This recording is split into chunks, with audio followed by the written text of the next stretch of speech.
Welcome to the Discount Property Investor Podcast, where we show you how to buy real estate at a discount so you can create wealth over time and income today. Our mission is to share what we have learned from the experience of others and help you make more money investing like a pro. We want to teach you how to create wealth by investing in real estate, the Discount Property Investor way. Thanks for tuning in. All right, guys, welcome back to the Discount Property Investor Podcast. This is your host, David Dodge, with co-host Mike Slane. Hey, Mike. Hey, guys. Thanks for joining us, man. I'm excited to be back recording. It's been too long. It has been a while. Sometimes we get some episodes recorded, and then we go a little whiles before we actually get to come in and record. So, how you doing, Dave? I'm doing pretty good, Mike. Yeah, I've closed a couple deals this last week, as you know, so I'm feeling pretty good, man. We're rocking and rolling, man. It's 100 miles an hour. It feels like all day, every day. We were just looking at the financials, and we closed 17 deals in June. Yeah. Man, it was a busy month. Yeah, it's awesome. It was. It's just absolutely awesome. 17 deals. Yeah. So that includes purchases, assignments, and double closes.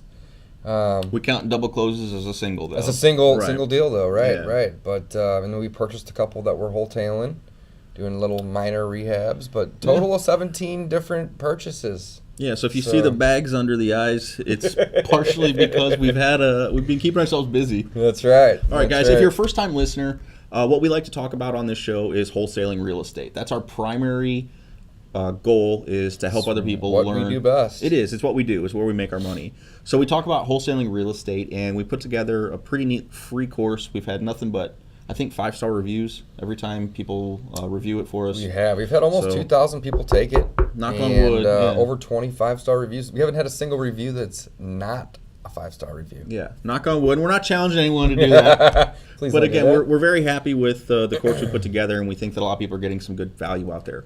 So if you're not familiar, please go check out freewholesalecourse.com, or you can go back and listen to our free episodes. The first 10 to 20 episodes, we hit on the what and the how of wholesaling quite a bit more. So you're able to learn all that from us for free. Right. So very simple overview of what wholesaling is, Dave. It's basically we go out and we do some marketing for a property, and we find a property that is a really good deal, and we sell it for a pretty good deal to another investor. So yeah, I like to say we buy great and we sell good. Yeah. You know, so we essentially just make that spread right in the middle. And we are able to buy great because we can close fast, we pay cash, and we make it easy. Mm-hmm. So it's a very simple business, guys. Not a whole lot to it. We did 17 deals in June.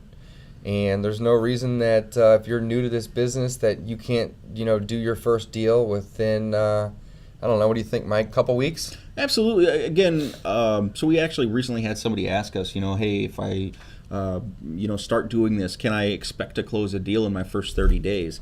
And the answer is yes and no. You absolutely can expect to close a deal in 30 days. Oh, yeah. But one of the things with real estate is building a pipeline. And once you get a property under contract, you're going to have an inspection period and several days before the title work is actually done. So, I mean, even the absolute fastest that you can even buy cash on a property, I'd say is probably 3 to 5 days. Yeah, that is literally the fastest. That's the fastest because the title company is going to need that much time to process the paperwork. And that is if it's a clean title, all that stuff. So typically it's going to be a minimum of 2 weeks, and that's a pretty quick closing. So true. So we always plan on maybe 30 days out is what I would say. And that's how we kind of know where our pipeline is at. So again, yes, you can get one done that quickly, but it's not necessarily always going to be that fast. Right. And one thing I do want to add, Mike, I'm not trying to brag or boast about our business by any means. 17 deals was a ton, but we didn't start a month ago. We also have a huge pipeline of following up with people, and the money is in the follow-up. So maybe that'll be our next podcast, is the money's in the follow-up. Yeah. And we'll just talk about that a little bit more, but back to what you were saying, it's absolutely possible to do your first deal in 1 month. But usually, it may take somebody 2 months, and the reason is because there is a lot of things that, have to take place with inspection periods, so on and so forth. But also, it's very difficult to do one-call closes. It's very difficult to go out and meet with individuals and you just say, hey, I'll pay you this for it, and then they say okay, and then you sign, and then you find a buyer. Oftentimes, you have to negotiate with that individual, and you just follow up with them several times before you can get that them to agree on the fact that your offer isn't unfair. Absolutely. You know? Yeah, no, and then that's, so just to be 100% transparent, I've said it in the past, it took me, I think, about 6 months from when I quit my job, my full-time job. Totally. And dove into real estate full-time and actually closed the deal. Yeah, at least 3 or 4 for me. So, I mean, again, yes, you could do it in 30 days. You got to be a quick learner. You got to be a hard worker. And it definitely can But happen. once you did that first deal, let's say 6 months, month 7, you probably did 2 or 3. And then month 8, you probably did 2 or 3 or more. Because you have that pipeline. So let's do a different podcast on that. Sure. So on following up. But today we want to talk about rolling with the punches. Love it. So rolling with the punches. And I actually like to box, so it's a good term for me. It's perfect. It's perfect. And I guess I kind of was helping one of our joint venture partners, or junior buyers, we call them around here. And she came in and she was just so upset because she's got, by St. Louis standards, a pretty big deal. Yeah, it's a very big deal. It was, and I'm not going to go into the address at this point because we're still under contract and still waiting for everything to happen. But we're purchasing this property for a little over $500,000, $550,000. We're purchasing the so it's an apartment complex, multi-unit apartment complex, and we're selling it for, I think it was $610 at the time. And she came in and she's dealing with the buyer. She's dealing with their hard money lender. So the buyer is getting hard money on it because he figured it would be faster than getting his bank loan and everything. And he's got, plenty of cash to put into the deal. But she's been dealing with this hard money company that's given her trouble and saying, hey, listen, we can't close it when we agreed to. And she's been working this deal for months with the seller. She's got a great relationship with the seller. And he knows, there's full transparency. He knows we're buying and selling and flipping it. So it's really no big deal. But she was just super upset because this person was telling her that they couldn't close it on time. And I said, listen, it's not that big of a deal. What you've got to do is look at it as an opportunity to improve the seller's situation and an opportunity to improve our situation as well. So what we did is we said, listen, if we're going to have to fund this deal, we're basically going to gap fund the buyer of this deal. So we'll take down the apartment complex, this $550,000 deal. But what's going to happen is we're going to have money costs associated with that. So I said, Lisa, here's what we're going to do. We're going to go to the buyer, your end buyer, and we're going to tell him. Yeah, don't panic. Don't panic. Yeah, let's figure this out. Exactly. We're coming up with a solution. So again, it's the deal's not dead just because that buyer can't close when we told the seller that we could close. Right. Now, two points. I want to interrupt for 1 sec, Mike. Yeah. One, we got the original deal with an option agreement. So we weren't even really obligated to buy it. The seller was just so motivated. And again, it all comes down to motivation, guys. Check out the first 10 podcasts. We talk about it a ton. The seller was so motivated that he just wanted to sell it. So we told him, listen, we're wholesalers and we know a lot of investors, but we personally aren't going to buy this. Right. However, we can help you buy it. So we used an option agreement. Second point I wanted to make, so we had no obligation to purchase it. Second point I wanted to make is we had no money in this deal, 0, because we were able to use the end buyer's earnest money to put forward towards our own earnest money. We made the end buyer's earnest money non-refundable, and then we even told the seller that our earnest money was also non-refundable. So in the event that the buyer walked away, the seller would at least get something. Right. So go ahead. I didn't mean to interrupt you, but those are 2 points that I really wanted to stress. I appreciate that, Dave, because that's a really good point. So that's part of the reason why Lisa was so upset, because we told him it was an option, and then we committed. We said, listen, we've got somebody. We're locked in and ready to buy this property. So that was, again, another point of contention. It was just something that she was upset about. So I said, don't worry about it. So what we did, we called the buyer, the end buyer, and we said, this is a situation, we're happy to work with you. We want to sell you the property, but we're going to have to fund this. We're going to have to hold this for another week, and that has some real cost to it. It does. And we got to go to the bank, and we got to line up all the documents and everything, and it's just a pain in the butt. So it's going to cost us about 1 point. It's going to cost us 1% of our purchase price, and we said it's going to cost us about $5,500. If we extend the closing a little over a week for you, will you pay that money cost? And he said, well, yeah, I don't really want to, but I will. I get it. I totally understand where you guys are coming from. I really want the property. Let me go back to my hard money lender and see if they can get this sped up. So we said, okay, that's fine. So he called his hard money lender back and he said, I really can't. That's fine. You know what? The $5,500 you guys recommended, that's fair. I totally understand where you're coming from. Send me the contract, or send me the amendment to the contract. Now, do we do $5,500 or do we do $6,100? We do $5,500. So they know what we're buying it for then, essentially? Yeah, they already know. Oh, they already know. It's full transparency. This deal is full transparency. Oh, cool. Very cool. All parties involved know exactly what's happening. That's great. Those are the best type of deals. Yeah. So Are we assigning it too or not? No, we're double closing. Why? If they know, we should. Oh, I guess because the hard money lender. Got it. Okay, got it. So we sent the contract over then for, I think it was $615,500 now, and we got that one signed. We didn't. We prepared the amendment, and then we called the original seller and we said, and this is the part that it's kind of sad, and it's one of those things where we really do have to roll with the punches. And this is the part where Lisa really got upset about it. She kind of almost, was breaking down a little bit. It was just so sorry. I said, I'm so sorry that we have to do this, but, is there any way we can get this extended? And that's when I said, I kind of interrupted. I said, hey, I'm on the phone here with Lisa. I'm the buyer of the property, because Lisa was, again, helping, and I'm the one on the title. You're the owner of the company. Right. I said, I apologize. I hate to do this, but can I pay you more money for your property?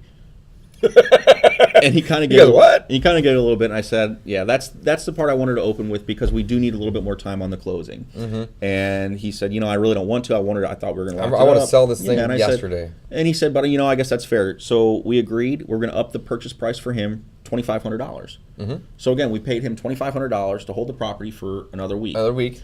So then we sent the amendments, got them both signed.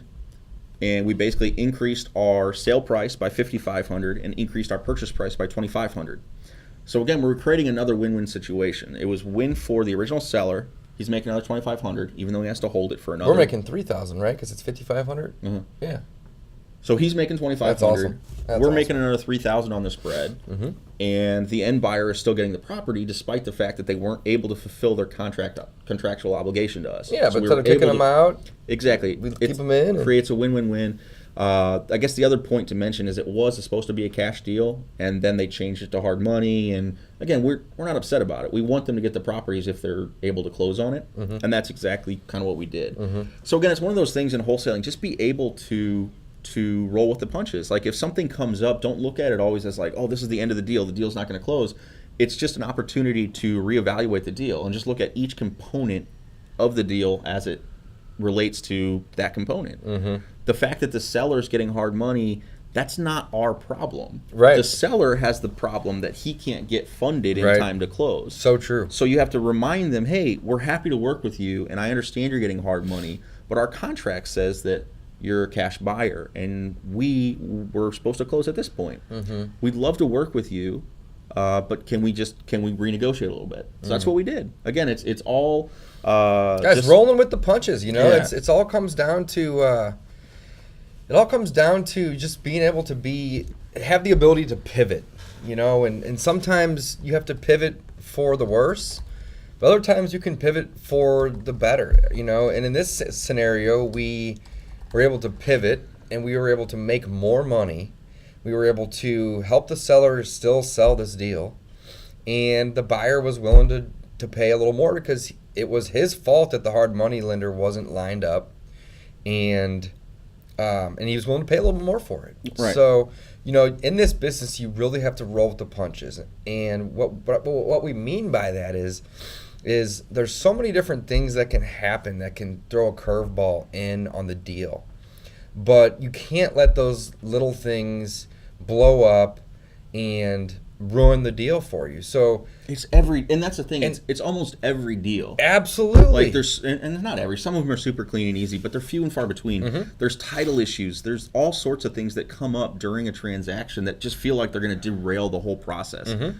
But don't let that be your mindset. Just look at it again like as, well, this is one of the things I have to do to wholesale this property. This is one of the things that I have to, or one of the challenges I have to overcome. Mm-hmm. Your job as a wholesaler is basically to solve problems. So it's just one of the problems you have to figure out, or one of the obstacles, one of the hoops you have to jump through. Absolutely. To get the deal done. No, you're right though. Almost every deal, it has some sort of, a hoop that we have to jump through. But it's okay because it's worth it to us. And oftentimes, if you are transparent about what's going on, you can solve the problem, fairly easy because just by being transparent, letting people know both sides of what's going on. And, just roll with the punches, guys. Yeah, I mean, look at that one. It was almost a $60,000 profit. Like, we're not going to let that deal fall apart. We'll figure out a way to do it. And the reason I'd said, we'll actually fund it and lend to the guys, because we would do that. If we had to, we would figure out a way to get gap funding for a week. And that really would have significant cost to us. But we'd absolutely figure out a way to get it done. Right. So it's something that, again, you just have to be flexible and get things done. Awesome, Mike. Is there any other deals that you can think of off the top of your head that you've had recently that have had major setbacks like that? I know we bought one recently over in Baldwin that we had it had a major foundation issue, and we had estimated the total rehab with the foundation being around $30,000. Mm-hmm. I think we ended up spending $45,000. Mm-hmm. You know, and that's another perfect example of just rolling with the punches. We didn't know. You know, once you start ripping down walls and doing rehabs, you find things that you don't know, and we weren't going to just throw in the towel. We had to finish it. Right. I mean, again, it's one of those things, so we just make a smaller profit on that deal. Mm-hmm. I mean, we still did okay on it, but it's part of the real estate investing game, and you're going to learn one way or the other. So true. You're going to learn through experience, or you're going to learn from a coach or somebody else who's done it before, and even then, I mean, no one can see everything. Mm-hmm. You're always going to have unknowns in real estate investing because no two properties are alike, and I mean, there's just so many variables. Right. Other challenges, I mean, title issues are one of the ones that. Don't get me started on title issues. Well, and that's one of the challenges I think that you have to. Again, it's the hardest one to roll with because it's so. Well, it's out of your hands. It's so out of your control Mm-hmm. that it's just extremely difficult to. We're closing on one tomorrow, and the seller's bringing $30,000 to the table. Jeez. He owes $38,000 on the property. We offered him $8,000. Oh my gosh. He's bringing $30,000 to the table, and we're gonna buy it for $8,000, and we're gonna be selling it on. Let's see, what's tomorrow? Friday. We're gonna be selling it next Wednesday for $14,000. Yeah. So it's a small deal, you know, nothing crazy, Mm-hmm. but yeah. Yeah, it's just that area though, right? Title issues, I mean, man. Yeah, it's just that area, and he knows that the property's not worth more than $8,000. Yeah. And so we offered him $8,000. Yeah. You know, so. Yeah. Well, rolling with the punches, guys. It's definitely something that we want you to be aware of, and just know that if you have a hiccup on a deal, it's not the end of the world. Don't let the deal blow up. You know, oftentimes, like Mike just explained earlier in this deal, oftentimes if there's a hiccup, we try to find the positive in it. We try to make it, how can this be an advantage to us? And in this scenario, we were actually in Mike's scenario, we were able to make an extra $3,000 by making one phone call. To the two phone calls. Two phone calls. Two Yeah, phone right. calls. One to the buyer saying, "Hey, we need more money," and then one to the seller saying, "Hey, we're going to pay you more money," and we just didn't give them all of it. Right. And I split it with them. And quite frankly, we probably could have gotten by without actually even giving the seller more money. Right. But I just, again, I feel like it's the nice. It was the nice thing to do. Well, he's got another property that we're trying to wholesale for him. So we didn't want to burn a bridge either. Right, we're trying to. Now he's like, okay, hey, these guys they buy, they close, they pay me more money than I was even asking. Well, and more money than we agreed to, right. And we get it. We inconvenienced him, so here's a couple extra bucks. Right. I mean, it's not always about the money. It's just about doing something that just is good. I mean, it's the right thing to do. Right. So. Yeah, those people that typically are the most successful in business are the ones that can solve the most problems, guys. Think of it that way too. So, in real estate, in life, in business, if you have an issue or a problem that arises, don't panic. Don't let it get the best of you. Just take a deep breath and, figure out, hey, how can I solve this? And more importantly, hey, how can I make this an advantage? Mm-hmm. Because oftentimes it's an opportunity. Well, exactly. It's creating value or solving problems. I mean, that is one of the biggest things that, we hear a lot of stuff about entrepreneurship, and we have another podcast. We talk exclusively about that. So we're always kind of just talking about entrepreneurship in general. Mm-hmm. But one of the key things is you're creating value. And that's exactly what you're doing as a wholesaler too. And if you think about it that way, you have to create value for your seller and for your buyer. You think about it that way, you're solving their problem. That's how you're creating value. That's where your value comes in. So true. You're not just a middleman. You really do have to create value for people. And that's where you're gonna really start to see yourself make some money and cash some checks. That's true. So I think we've kind of talked about rolling with the punches. Roll with the punches, guys. Pivot. If you have to pivot, it's not a bad thing. It's great. Exactly, and you may wholesale a couple and say, "Hey, this isn't what I like. I want to rehab." Right. You know what I mean? You find out it's pivot. not for you. Figure out what you want to do and run with that. But at the end of the day, don't give up. Be persistent.